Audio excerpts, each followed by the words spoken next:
शायद मेरी बात सुनकर आप लोग हैरान रह जाएंगे, लेकिन ये सच है कि जिस्म बेचने वाली लड़कियां कभी कभी शरीफ घरानों से भी संबंध रखती हैं। मेरी आज की कहानी भी एक ऐसी ही 17 साल की पूनम की है, जिसे हमारे ही समाज के कुछ लोगों ने इस मुकाम पर पहुंचा दिया जहां वो जिस्म फरोशी जैसे घिनौने काम के लिए मजबूर हो गई। इस कहानी को सुनाना मेरे लिए बहुत ही मुश्किल है, क्योंकि ये कहानी अपने अंदर एक ऐसा दर्द रखती है जिसे सुनकर आपकी आंखों में भी आंसू आ जाएंगे। मेरा नाम राजवीर है। मैं पैसे से एक पत्रकार हूँ और मेरा संबंध दिल्ली शहर के एक बड़े अखबार से है। मेरे काम का हिसाब ऐसा है कि मुझे दिल्ली शहर की गली गली कूचे कूचे में फिरकर खबर ढूंढनी होती है और पूरी ईमानदारी से इस खबर को लोगों तक पहुंचाना मेरी जिम्मेदारी होती है।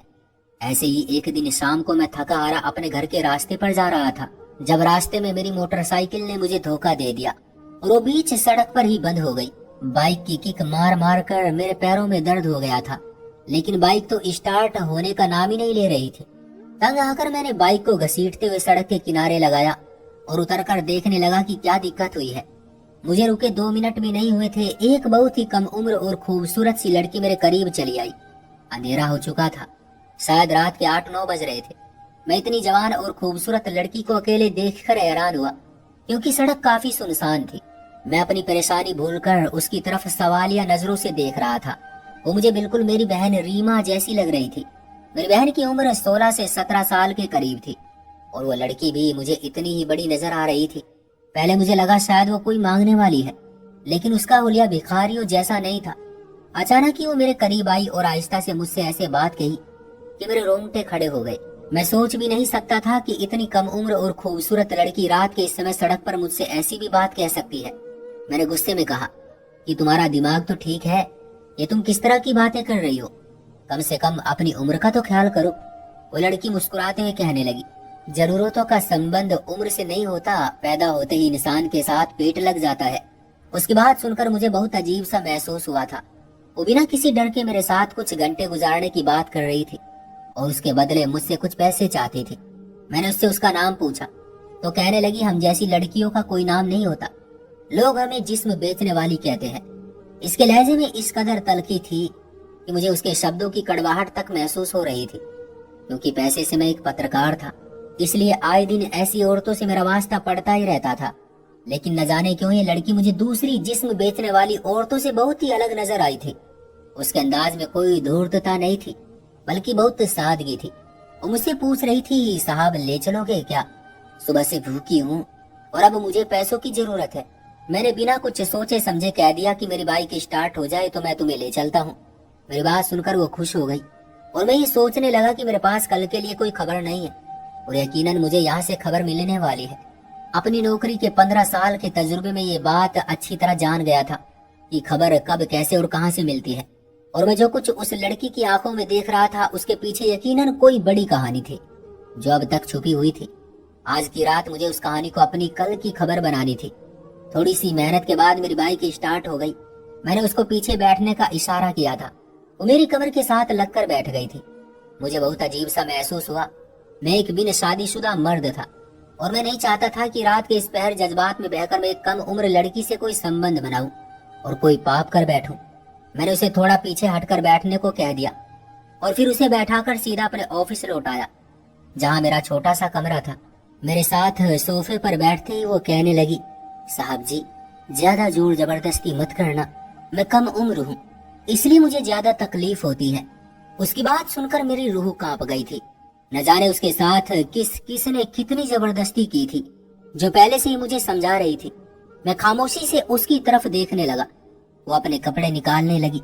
मैंने हाथ पकड़कर उसे रोक दिया। वो हैरान नजरों से मेरी तरफ देखने लगी तो मैंने उससे कहा कि मैं तुम्हें यहाँ किसी और वजह से लाया हूँ। मेरी बात सुनकर वो सहम गई। न जाने वो मेरे बारे में क्या सोचने लगी थी। मैंने मुस्कुराकर उसके सर पर हाथ रखा और उसे कहा कि तुम बिल्कुल मेरी छोटी बहन की तरह हो। मैं बस तुमसे तुम्हारी कहानी सुनना चाहता हूँ और उसके बाद तुम जितने पैसे कहोगी मैं तुम्हारे हाथ पर रख दूंगा और तुम्हें वापस छोड़ दूंगा। मेरी बात सुनकर वह हक्का बक्का रह गई और कहने लगी, साहब जी, मेरी कहानी से आपको क्या मतलब है? आप मेरी बर्बादी की कहानी सुनकर पैसे क्यों देंगे? मैंने उसे बता दिया कि मैं उसकी कहानी क्यों सुनना चाहता हूँ। मेरी बात सुनकर उसे सुकून हो गया और फिर जो कहानी उसने मुझे सुनाई, मेरे कदमों तले से जमीन निकल गई। ये कहानी मैं आपको इसी की जुबानी सुना रहा हूँ। मेरा नाम पूनम है और मेरी उम्र 17 साल है। मुझे इस तरह सड़क के किनारे खड़े होकर अपने जिस्म की कीमत लगाते लगाते 1 साल गुजर चुका है। मैंने कभी जिंदगी में नहीं सोचा था कि मुझे जैसी शरीफ लड़की इस तरह सड़कों पर अपने आप को बेचने के लिए मजबूर हो जाएगी। मैं सिर्फ 6 साल की थी जब मेरी माँ ने मेरे पिता को छोड़कर एक दूसरे मर्द से शादी कर ली।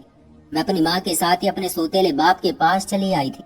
लेकिन एक बात बहुत अजीब थी जो मैं हमेशा महसूस करती थी कि लोग हमेशा मेरी माँ से अजीब अजीब तरह के सवाल करते थे और हर महफिल में मेरी माँ की पीठ पीछे बात किया करते थे।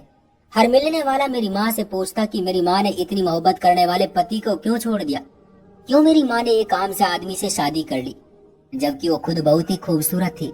हर कोई मेरी माँ के पीठ पीछे मेरी माँ को बेवकूफ कहता, जिसने एक मोहब्बत करने वाले अमीर पति को छोड़कर एक मामूली से शक्ल वाले गरीब आदमी से शादी की थी। मैं 15 साल की हुई तो अपनी उम्र के साथ साथ मैं जवान भी होने लगी थी और खूबसूरत भी नजर आने लगी थी।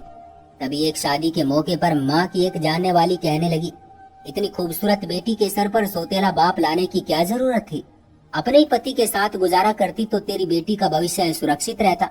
लोगों की बातें हर गुजरते दिन के साथ मेरे दिलो दिमाग में बैठती चली गई और मुझे यकीन हो गया कि मेरा सौतेला बाप कभी मेरे सगे बाप की जगह नहीं ले सकता और ना ही उसकी मौजूदगी मेरे लिए सही साबित हो सकती। मुझे अपने सौतेले बाप से नफरत महसूस होने लगी थी। मैं बहुत खूबसूरत थी क्योंकि मैं हूबहू अपने सगे बाप की तरह थी, जबकि मेरा सौतेला बाप एक सांवले से रंग वाला एक मामूली सा इंसान था।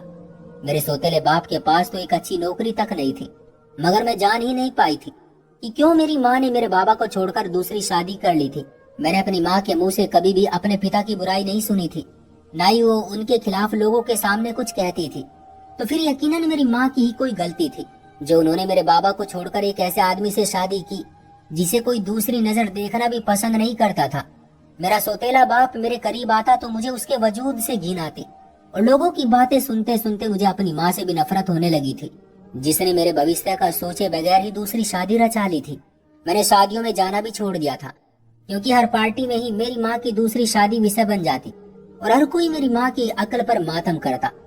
माँ की दूसरी शादी से मेरी जिंदगी में बहुत फर्क पड़ गया था। मैं स्कूल भी जाती तो हर कोई मुझसे मेरे सौतेले बाप के बारे में सवाल करने लगता। मुझे पढ़ाई से भी नफरत हो गई थी। और फिर 15-16 साल की कच्ची उम्र में मेरी जिंदगी में अमित आया, जिसने आकर मेरी जिंदगी को पूरी तरह बदल कर रख दिया। और 20 साल का एक जवान और खूबसूरत लड़का था जो मेरे स्कूल की सहेली का भाई था और वो मेरी सहेली को छुट्टी के समय लेने आता था और वही हम दोनों की पहली मुलाकात हुई थी। एक दिन मेरी सहेली को स्कूल से निकलने में वक्त लग गया और इतनी ही देर में अमित ने मुझसे मोहब्बत का इजहार कर दिया और मुझे मिलने के लिए पार्क में बुला लिया और कहा कि वो मेरा बेसब्री से इंतजार करेगा। 15-16 साल की उम्र इन बातों के लिए बहुत ही छोटी होती है, लेकिन गुजरे कुछ सालों से जिस तरह का माहौल मैं बर्दाश्त करती आई थी, मुझे ऐसा लगा कि अमित की मोहब्बत मेरी जिंदगी में सुकून के रंग भर देगी। अमित हमारे ही मोहल्ले में रहता था। उसने मुझे मुलाकात के लिए एक पार्क में बुलाया था। मेरे लिए घर से निकलना कोई बड़ी बात नहीं थी। माँ को अपने पति से फुर्सत ही कहाँ मिलती थी जो वो मुझ पर कोई पाबंदी लगाती, लेकिन माँ ने ये दूरी भी मेरे ही रवैये की वजह से अपनाई थी। मैं हर बात पर माँ को झटक दिया करती थी। मुझे उनसे इस बात से शिकवा था कि उन्होंने मुझे मेरे सगे बाप से क्यों जुदा किया, लेकिन ये बात कभी मैं अपनी जबान पर नहीं ला सकी। मैं सबसे छुपकर अमित से मिलने के लिए शाम के वक्त पार्क चली गई। वहां जाकर मुझे पता चला कि वो मुझसे बहुत ज्यादा मोहब्बत करता है। उसने बहुत बेताबी से अपनी मोहब्बत का इजहार किया था। अमित की मोहब्बत मेरे लिए ऐसी थी जैसे सालों से बंजर पड़ी जमीन पर बारिश की बूंद। अमित मेरा हाथ अपने हाथों में पकड़कर मुझसे मोहब्बत का इजहार कर रहा था और मैं उसकी हर बात पर आंखें बंद करके यकीन करती चली गई। हम दोनों की मोहब्बत का ये सिलसिला इसी तरह चल निकला। मैं रोज ही घर से निकलकर किसी न किसी तरह अमित से मिलने के लिए पहुंच जाती। हर गुजरते दिन के साथ उसके जज्बात बढ़ते ही चले जा रहे थे और वो मेरे साथ अकेले में वक्त गुजारने की ख्वाहिश करने लगा था। उसकी जिद बढ़ती जा रही थी और फिर एक रात वो मुझसे मिलने के लिए मेरे घर चला आया। मैं छत पर बने छोटे से कमरे में ही रहती थी क्योंकि मुझे अपने दूसरे बाप के साथ रहना अच्छा नहीं लगता था और ये बात अमित को पता थी। न जाने वो किस तरह छत पर चढ़कर आ गया था। रात के उस समय मैं उसे देखकर परेशान हो गई थी।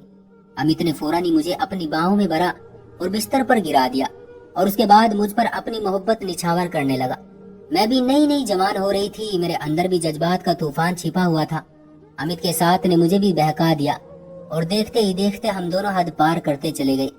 16 साल की उम्र में ही मैंने मोहब्बत के नाम पर अपना सब कुछ गंवा दिया। लेकिन बात यही खत्म नहीं हुई थी, बल्कि अमित को तो हर रात ही मेरे साथ गुजारने की तलब होने लगी थी। वह हर दूसरे दिन मेरे कमरे में चला आता और रात भर अपनी मनमानियां करता। हम दोनों के इस संबंध को 6 महीने होने वाले थे। अमित का साथ पाकर मैं बहुत ज्यादा खुश थी, लेकिन उन्हीं दिनों कुछ ऐसा हुआ जिसने मेरे होश उड़ाकर रख दिए।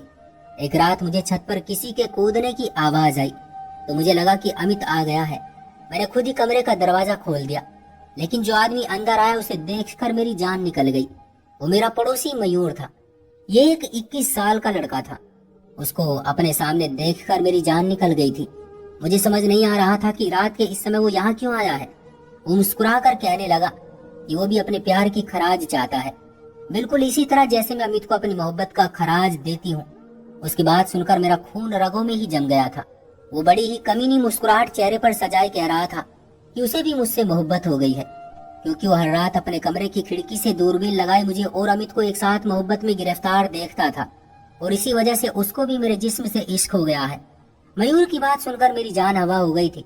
न जाने कब से उसने हम दोनों पर नजर जमा रखी थी, और आज मौका मिलते ही वो अमित की जगह मेरे कमरे में चला आया था। मैंने मयूर से कहा, अभी और इसी वक्त वापस चले जाओ, वरना मैं शोर मचा दूंगी। मेरी बात सुनकर वो जोर जोर से हंसने लगी। मैंने इतनी कच्ची गोलियां नहीं खेली है। मेरे पास तुम दोनों के खिलाफ बहुत सारे सबूत है। मैंने तुम्हारी और अमित की बहुत सारी तस्वीर जमा कर रखी है, जिनमें तुम दोनों एक दूसरे की बाहों में पूरी तरह गुम हो।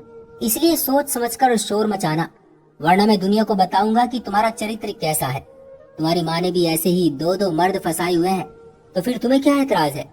अपनी माँ के बारे में सुनकर मुझे बहुत गुस्सा आ गया था, लेकिन मैं सिर्फ 17 साल की थी और मयूर की धमकियों से बुरी तरह डर गई थी। ये सच था कि मोहब्बत के नाम पर मैंने अमित को अपना सब कुछ दे दिया था, लेकिन वो सब मैंने अपनी खुशी से किया था। मगर मयूर ने मुझे ब्लैकमेल करके मेरा जिस्म हासिल कर लिया था। वो कह रहा था कि वो मेरा आशिक हो चुका है और अब उसे भी मेरी तमन्ना होने लगी है। न चाहते हुए भी मैं मयूर के बिस्तर की खुराक बन चुकी थी।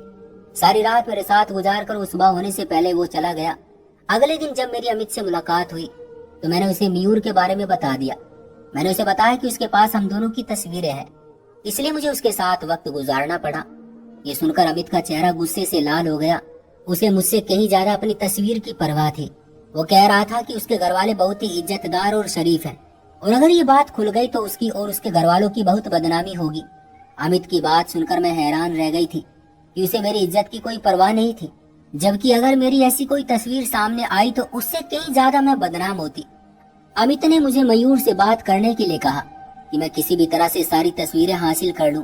अगली रात जब मयूर मेरे कमरे में आया तो मैंने उससे रिक्वेस्ट की कि वो हमारी तस्वीर वापस कर दे, लेकिन वो कहने लगा वो तस्वीरें उसके पास अमानत के तौर पर है, और जब तक मैं खुशी खुशी उस पर अपना आप लुटाती रहूंगी वो उन तस्वीरों को अपने पास छुपा कर रखेगा।